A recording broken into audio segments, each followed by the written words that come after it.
Hi, I'm Amy Stazewitz, and welcome to The Minutes.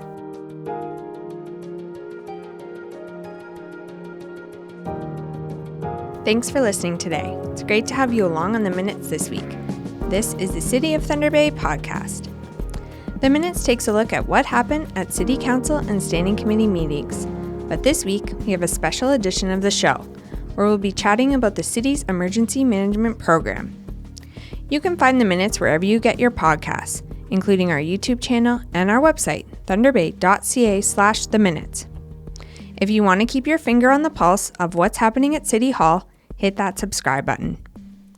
Soon I'll be joined by Robert Wark, Division Chief of Administration and Community Emergency Management Coordinator with Thunder Bay Fire Rescue, to talk about the recent wildfires in Northern Ontario and how the City of Thunder Bay prepares for emergencies behind the scenes.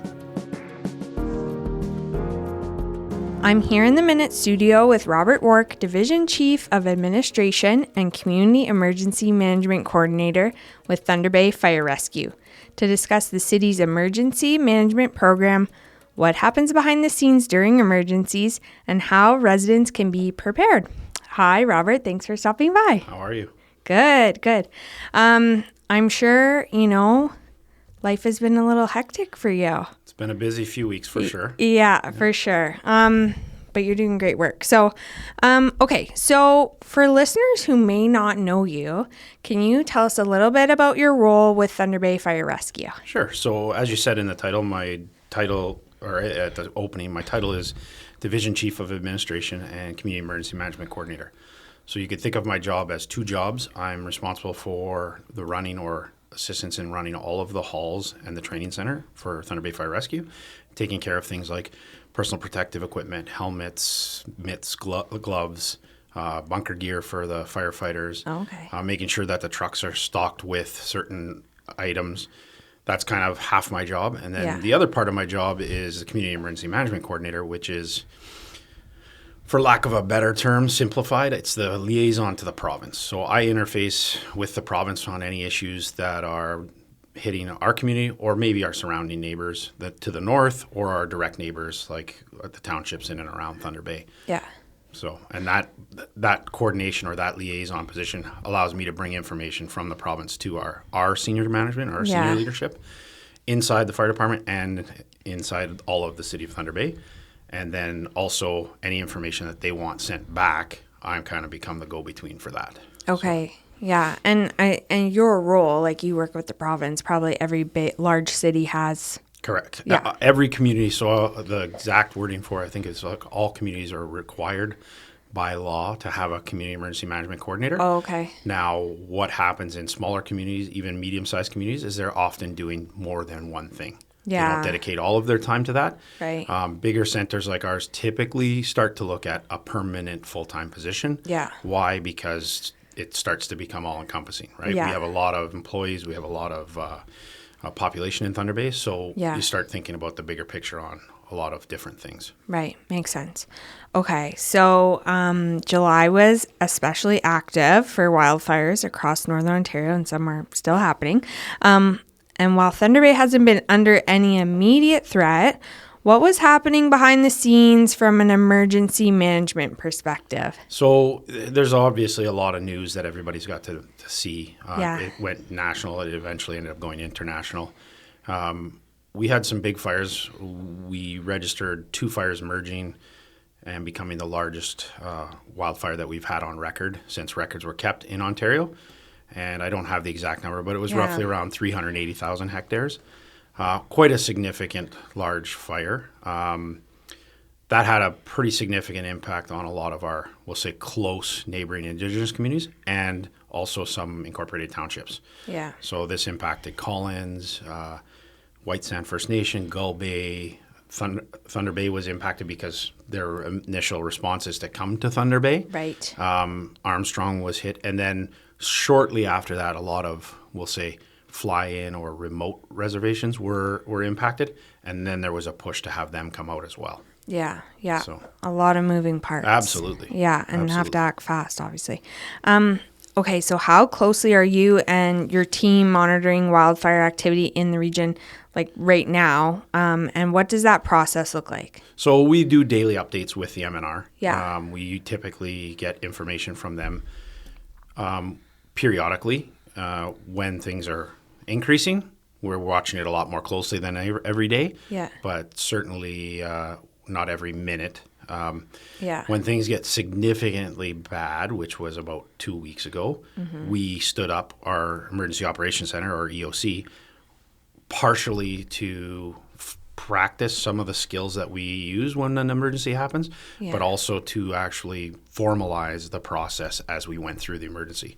And that's coordinating with a lot of our mutual aid partners like Neebing Township, Nalalu, Conmee, Lappy, Coram. That way we could coordinate with them as well and offer assistance as needed, but also to do stuff internally and prepare in case the wildfire situation south of the city was going to impact us, what we were going to do in that scenario. Right. So. Okay. Yeah. Can you just explain, I know we're talking about all these terms, but maybe you could just, explain what the city's emergency management program is. Sure. And what your involvement is in it. So we have two sections to our, well, actually 3 sections. 2 sections that are formal were put to council back in March when I was last on the program. Yeah. That's our emergency response plan and our emergency response strategy. And our emergency response plan is something it's a document that's obligated to under legislation to the province that basically outlines how we are going to do things, not specific, but basically following an incident management system framework, IMS. That framework allows us to kind of scale as necessary. And where the scalability gets in is whether we're going to be bringing in all departments from the city senior leadership, or whether or not we're only going to focus on, say, a couple departments. And that scalability is really necessary depending on what the emergency is. Yeah. So in the example of our wildfire situation, we needed some planning and we needed some logistics, but maybe we weren't at the stage where we needed finance to be, because we didn't have a lot of expenses that were incurred. Right. But we were preparing for the possibility. Yeah. So by scaling up planning and logistics and running the Emergency Operations Center, we were able to do a lot of the behind-the-scenes things to assist. For example, Neebing, we sent out mutual aid to help them. Yeah. We could plan that from our, we'll say, senior leadership, and then through the MECG, which is our Municipal Emergency Control Group, get approval on that. And then on top of it, all of the documentation that comes along with that. So anytime that an EOC stands up, typically there's IMS forms that come involved, and that kind of becomes your paper trail of what was done, who's doing it, and then ultimately an incident commander signs off on everything. Okay. Seems complicated, but obviously you know the ins and outs. Okay, so wildfires have been top of mind for many residents recently, obviously, but that's just one type of emergency. Can you explain some of the different types of emergencies that the city plans for? Sure.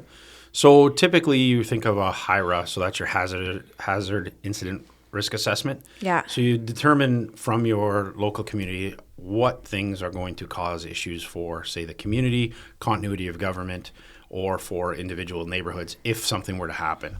A great example would be flooding in 2012. We had some issues with certain parts of the city under severe stress due to a lot of water in a short period of time. Yeah. Most commonly, it's going to be a natural disaster type thing. Think of like your severe windstorms, possible tornadoes, severe weather. So you get like extreme, we'll say, freezing rain that puts ice storms, a lot of weight on our infrastructure. So you start having like power outages, and then typically when you think of an emergency, you think about what's happened and then what could be the secondary side effects. So like if an ice storm comes in, does that then also impact our power? If there was a dam failure, up the Cam River, how does that impact the south side of town? Yeah. And then we kind of contingency plan for that type of event. Yeah. So many scenarios for each thing. Now, so the one thing to think of is like the common ones you would think of as all weather related. Yeah. And climate change obviously is top of mind for everybody for the last few years because we're seeing that significant increase to wildfires. But there are other, we'll say, an infrastructure failure could be a serious event, right? Yeah. So we lose a bridge and suddenly how we respond to fires internal to the city for structural. Well, we can't use the bridge on May Street, for example. So that would be considered a piece of critical infrastructure. Yeah. So we want to make sure that there's common or routine maintenance done on it, and it's all done. But also, what's the plan if it was to fail? Right. So For sure. those type of things. Wow. Okay. When would the city decide to activate its emergency response process? It's a great question, and it's very, very dependent upon the event. Right. So we could have probably chosen not to stand up the EOC a few weeks back. Yeah. That being said, it was a great opportunity for us to practice some of the skills because you don't have an emergency every day. Right. On top of it, it also allows you to prepare because we knew there was, like, our risk wasn't zero. Mm-hmm. If our risk was zero, maybe we would have had a little bit more standoffish approach to it. But we knew that our neighbors were being impacted. We knew that we had a significant number of communities in the outlying area that were trying to relocate temporarily to Thunder Bay. Yeah. So it made sense for us to stand up and start to help in that aspect. Yeah. And it, like fires, things can, wind shifts. Correct. Storms happen, things happen fast. So Absolutely. Luckily Thunder Bay was okay. But okay, so you talked about this already, but the Emergency Operations Center, or EOC, so what exactly is that and how does that work? So an Emergency Operations Center is actually kind of a nomenclature used for a meeting space. Okay. So currently we have 3. And those okay. are a primary, a secondary, and a tertiary site. Yeah. And then we have virtual. So obviously since COVID, we have learned to do a lot of things virtually when necessary. Yeah. So if there was something that happened today on the drive home, for example, I would get a notification from the province saying there's an event that's occurring. We need some input. I would bring together our municipal emergency control group, probably within about 15, 20 minutes, virtually, explain what's happening. And then that group, which is kind of the very upper leadership of our city, is going to say, are we going to stand up the EOC or are we not going to stand up the EOC? Yeah. And then if that decision is made, then typically we're going to start staffing the EOC on a rotation. Now that might mean you run it for like a regular 9 to 5, or it might mean you're running it 24 hours a day and then you have shifts. Yeah. And people are going to man positions in shifts. Yeah. And so there's the people who are the lead of the position, and then they have a backup, and then are there 2 backups? Most positions have at least 2 backups. Yes. Yeah. Okay. So what types of people or departments would be involved in the EOC during emergencies? Like you said, higher up individuals, but is it all city staff, or is there a So mix? in the EOC, typically you have it's broken into 2 parts. Your group, that's your internal employees. Yeah. So those are all your individuals that are going to fill out roles inside an IMS structure. Now, what you're going to have in your IMS structure is your incident commander. Typically, it's going to fall to somebody who is a ultimate responsibility for where the event is occurring. So, for example, we had an EOC set up temporarily for 325 Archibald. Yeah. That had a different incident commander than we had for the wildfires. Okay. Now, there's overlap with the people could be working in both, but there's a clear chain of command, let's say. So ultimate decision still ends up in the incident commander's hand. Yeah. And then you fill out the roles as needed. So there's planning, logistics, operations, which is typically the frontline stuff, and then finance and admin. And then the one that kind of gets forgotten about is your guys' group, which is our emergency information officer. Yeah. Which is typically filled from public relations.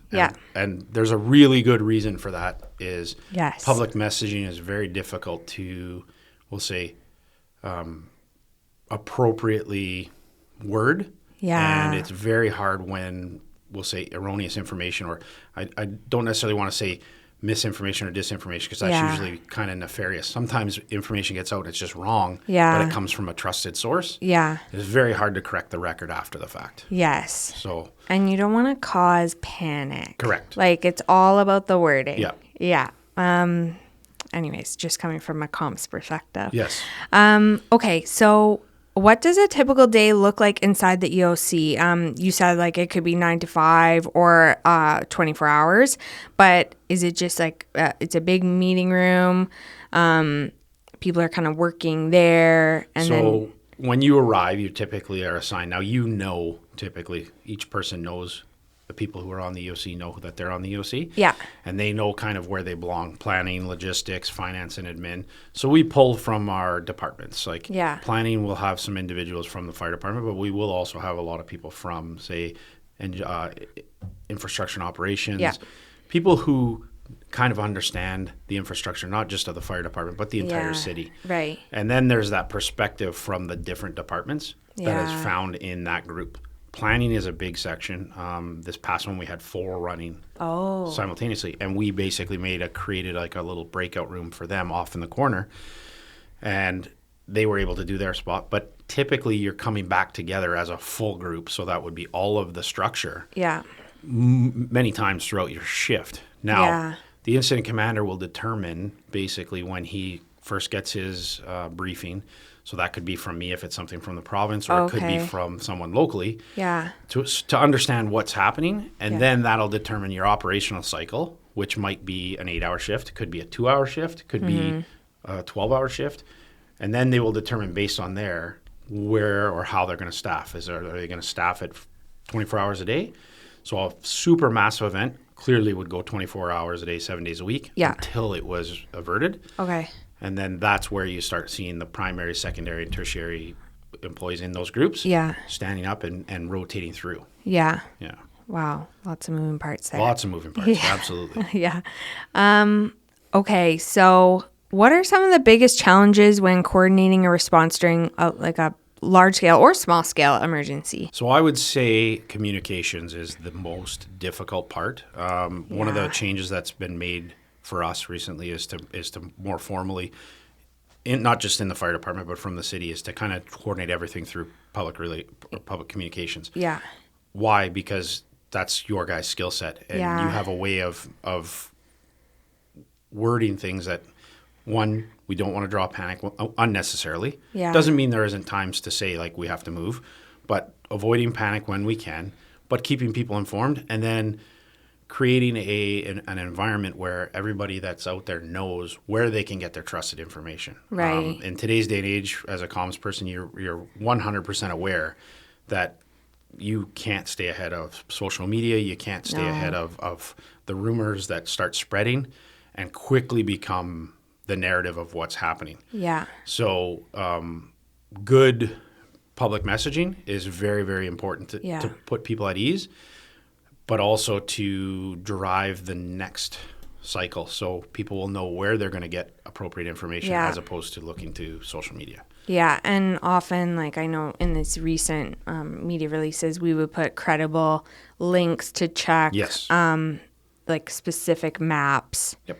You know, because there's so much info out there, but 100%. And clearly when it goes international like this last one did, there's questions coming from media that are very, very far away, asking questions that they're scouring basically social media sites, getting a feeling for what's on the ground. Social media is great in some aspects, but can be very, very difficult in other aspects from a comms perspective. Yeah.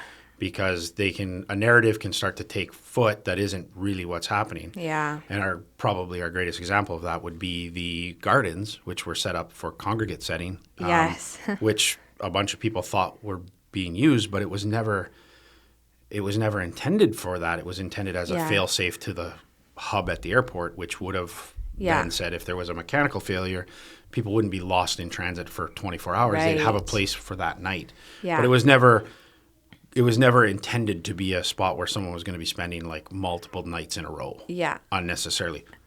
Now, if there was a significant enough event that we would have to do that, well, then that might be the solution. Yeah. Because the province could be overloaded, or the other cities that would step up and help us, like Toronto, Mississauga, Barrie, they all stood up and helped a lot of our neighbors. Yeah. If they didn't have capacity or they didn't have the ability to do so, then that could be one of the solutions. Right. And then the EOC kind of determines that and says, what's the best angle that we can go? Mm-hmm. And from there decide, okay, this is the best avenue to meet this need in the moment. Yeah. So. And it's better to have it set up than scrambling. Yes. Obviously you don't want that.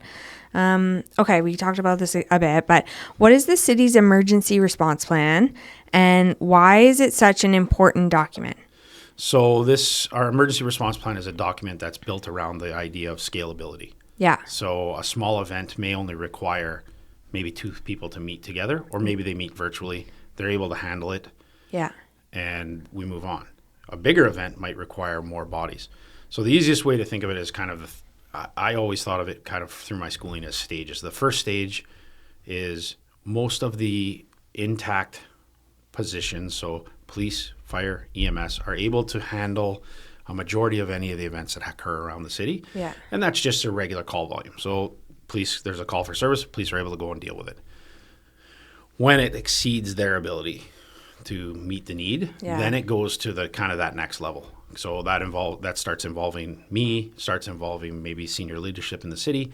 That would be like a flash flood event. We suddenly got a ton of rain. Yeah. Our infrastructure can't keep up with it. What are we doing? Yeah. And so then that might require some public messaging. So then we might say, okay, we're standing up the EOC, and then we stand up the EOC and we start getting some of that information out, planning for stuff, and watching more closely the weather patterns. Yeah. Is the water going to continue? Is it not? And then deciding, do we need to scale up? Yeah. And that's really the benefit of our model, built around the IMS structure, which is the incident management system, and then scalable. So we can plug and play individuals into there and bring them up to speed fairly quickly, and then they just action whatever problem the incident commander is determined is the highest priority. Right. So a lot of triage, and then once the triage, what's our next operating cycle? What are we trying to do? Yeah. So if we have an example would be the wildfire situation. We have wildfires kind of sprinkled around the community, but they're impacting our neighbors. Yeah. Does it make sense for us to send resources to help? Right. Have they requested resources to help? Yeah. And then we, as a community, can hit a limit. And if we hit a limit and we tap out our resources, we have the ability to declare an emergency and then request help from the province, or even the province could go the next step to the federal government. So. Right. Yeah. And it's not like emergencies in the city stop. Correct. So you still have to cover those things too. Correct. Yeah. Yeah. So the hardest part in the last one was there was about 3 or 4 competing events that were occurring. Yeah. Some you could classify as emergency. Some you would classify as they have the potential to become an emergency, but we have to kind of be prepared. Yeah. So you're running multiple things going on in the background. Yeah. And trying to determine where is it best to support or set our resources. Yeah, for sure. So. Okay, so this kind of goes into this, but large-scale emergencies don't always stop at the municipal boundaries. So how does Thunder Bay work with neighboring municipalities, Indigenous communities, agencies, and other partners during these type of emergency situations? So this is a great question. It's typically all built around mutual aid agreements. Okay. So we, as the bigger Seneca, will say we're the big brother in Northwestern Ontario. Yeah. We have mutual aid agreements with basically all of our outlying communities close by: Shunya, Oliver, Papoonge, Conmee, O'Connor, and that basically says that if they have an incident and they are struggling, and vice versa, if we have an incident and we're struggling, we can call upon some of their resources. Okay. Most common time that we've ever seen them where we've reached out and asked for them is if we're semi-rural and we need tankers. Okay. So we have like a big barn on fire way out where there isn't hydrants. Oh. We may ask for mutual aid from a couple of the outlying communities. Why? Just to shuttle water. Yeah. Because we don't have hydrants. Yeah. For them, it might be most recently down in Nebin and Nallaloo. They were fighting wildland fires because the MNR had put their resources elsewhere. Yeah. So they were basically actioning the fire that was down near the border. Yeah. Well, after a couple of days, they're burning out their crews. Yeah. They asked for assistance, and we were happy to send our crews to help. Yeah. Yeah.